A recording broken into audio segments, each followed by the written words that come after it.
Hello everyone, আবারও চলে এসেছি অনেকদিন পর একটা সুন্দর রান্নার রেসিপি নিয়ে। এই গরমে আম পোড়া চিকেন, যেটা খেতে খুব সুন্দর।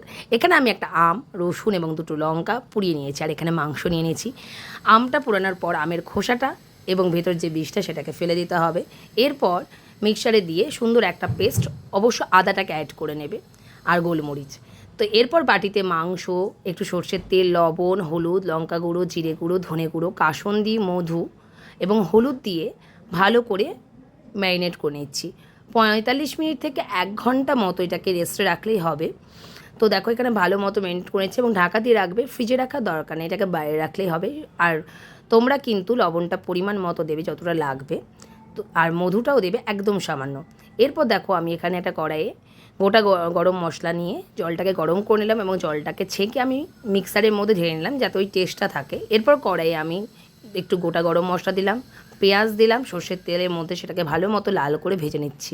পেঁয়াজগুলোকে কিন্তু একটু লাল করে ভেজে নেবে যাতে টেস্টটা কিন্তু খুব ভালো হয়। তো দেখো এখানে আমাদের হচ্ছে পেঁয়াজগুলো ভালো করে ভাজা হয়ে যাওয়ার পর মাংসগুলোকে এখানে এক এক করে দিয়ে দিতে হবে। প্রথমে মাংসগুলোকে দিয়ে দেবে, তারপরে যে মশলাটা থাকে সেই মশলাটাকে ভালো করে চেঁচে নিয়ে দিয়ে দেবে। ফার্স্টে মাংসগুলোকে দিতে এই কারণেই বলছি, যাতে ভালো মতো মাংসগুলো কড়াইয়ে সেট হয়ে যায়।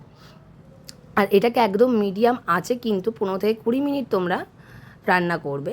তারপরে কিন্তু জল দেবে, প্রথমেই জল দেবে না, আগে 15 মিনিট থেকে 20 মিনিট মতো এটাকে ভালো মতো নেড়ে নেবে। একটু ঢাকা দিয়ে দিয়ে মিডিয়াম আঁচে রান্না করবে। দেখো এখানে আমি ঢাকা দিয়ে দিলাম। এরপর দেখো তেল ছাড়তে লেগেছে, এখন কিছুটা তেল ছাড়ার পর জলটা পরিমাণ মতো দেবে যাতে ভালো মতো সিদ্ধ হয়ে যায়। আর খুব গ্রেভি রাখবে না, জাস্ট উপর থেকে আমি আরেকটু লঙ্কার গুঁড়ো দিয়ে দিলাম।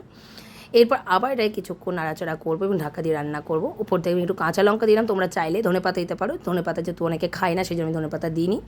তো রেডি হয়ে গেল আমাদের আম পোড়া চিকেন। অবশ্যই বাড়িতে ট্রাই করো।